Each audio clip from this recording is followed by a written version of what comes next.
Los millennials no quieren invertir en viviendas. ¿Será que no piensan en el futuro? ¿Es que gastan demasiado en Netflix y pan con aguacate? En 1980, un joven trabajador con un salario modesto podía aspirar a comprar una casa para él y su familia, mientras que hoy tener un lugar propio para vivir parece un sueño alcanzable solo por unos cuantos privilegiados. Incluso rentar implica un gran esfuerzo. ¿Qué fue lo que pasó? Acompáñanos a una explicación de ¿por qué los millennials no pueden comprar una casa?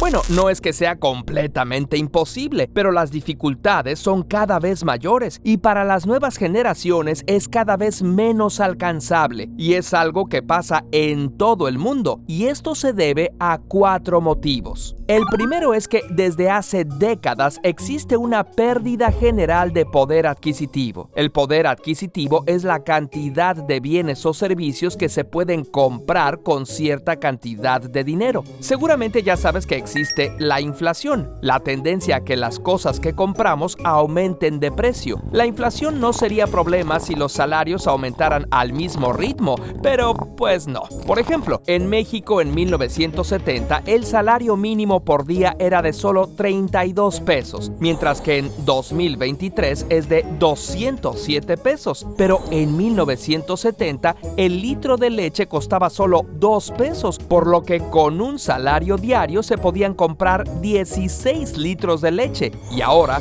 un salario diario solo alcanza para 8 litros. Y eso que el salario subió un poco, porque en 2018 solo alcanzaba para 4 litros y medio. Algo similar sucede con el frijol y la mayoría de los bienes y servicios. ¿Cuál es la causa de este problema? Sin tener que ahondar mucho en teorías económicas, te podemos decir que se debe a muchos factores, pero como muestra de uno de esos factores, te damos este dato para que tú saques tus conclusiones. En México, durante la pandemia, la mayor parte de la gente batallamos económicamente y 4 de cada 10 personas no ganaban lo suficiente para adquirir ni la canasta básica. Pero quienes tenían más de $1,000 millones aumentaron su fortuna en un 33%. ¿De dónde salió esa riqueza? Bueno, pero el tema de las casas es diferente, es decir, mucho peor. Mientras que la inflación en general subía a este ritmo, los precios de la vivienda han ido subiendo todavía más rápido. Su aumento no se puede deber solamente a la inflación.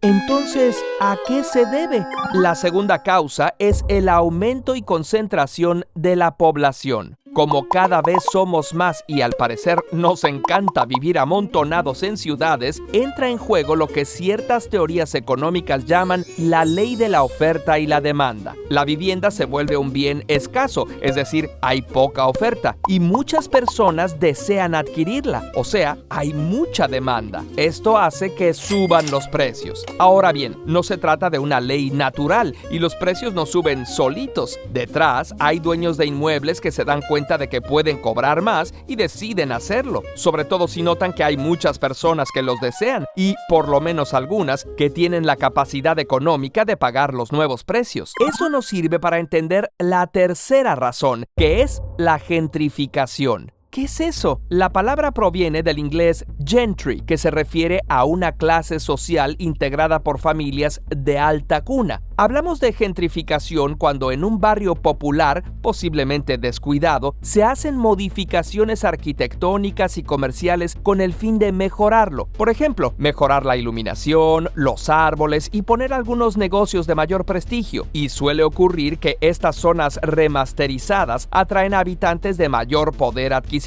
Inicialmente todo parece ir bien, la gente vive más contenta y segura y les viene bien que los recién llegados gasten más en la zona. Sin embargo, lo que usualmente sucede es que los dueños de las viviendas, al ver que hay gente más rica, suben las rentas y los precios de los terrenos. O empresarios externos compran los lugares para construir departamentos y tiendas de lujo. Los habitantes originales ya no pueden pagar las rentas y tienen que irse a otro lugar, posiblemente peor del que tenían originalmente, mientras que los precios de las viviendas suben cada vez más. La gentrificación ha ocurrido en lugares como el barrio de Lavapiés, en Madrid, la localidad de Chapinero, en Bogotá, o las colonias Condesa y Roma de la Ciudad de México. Un fenómeno relativamente reciente es el de los llamados nómadas digitales, que son migrantes de países desarrollados que trabajan a distancia. Muchas empresas ya se dieron cuenta de que no hace falta que sus trabajadores estén presentes en sus oficinas. Este joven es de Estados Unidos y trabaja en una empresa de allá, pero se da cuenta de que su salario en dólares, que en Nueva York solo le alcanzaría para rentar un cuarto pequeño y sin ventanas, en una ciudad de América Latina le alcanza para una casa completa, con ventanas y hasta patio. Se muda ahí y, por un lado, los dólares que gasta benefician a su nueva localidad, pero por otro, junto con los demás nómadas digitales que se vuelven sus vecinos, contribuye a la gentrificación y encarecimiento del lugar. Por último, está el motivo más peligroso: la financiarización de las viviendas. Es cuando, al ver que es buen negocio vender casas y departamentos, las empresas inmobiliarias, a veces con ayuda de gobiernos interesados, construyen viviendas para venderlas, pero resulta que quienes las compran no son personas que van a vivir ahí, sino individuos o negocios que están dispuestos a pagar mucho porque piensan venderlas aún más caras. Esto estimula a las constructoras a construir aún más. En unos pocos años, las ciudades están llenas de edificios de apartamentos carísimos, pero vacíos, mientras que a la mayor parte de la población le cuesta trabajo encontrar una casa a precio accesible e incluso abundan las personas sin hogar.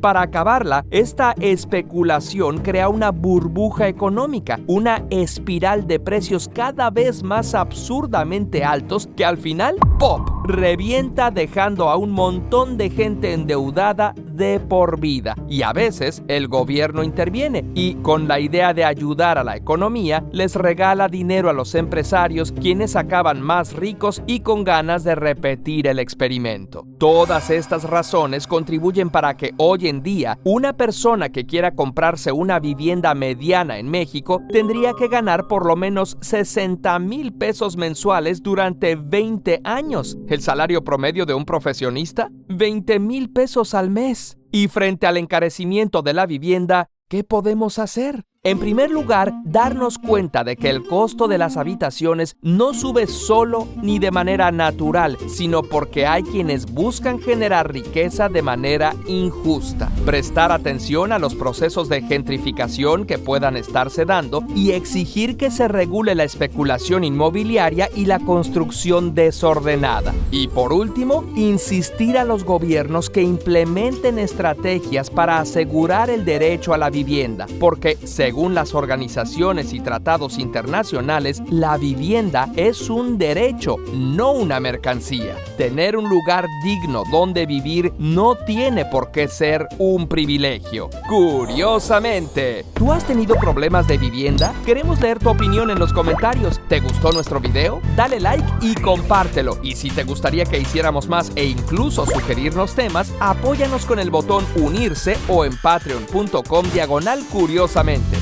Y suscríbete. A diferencia de una renta, no cuesta nada.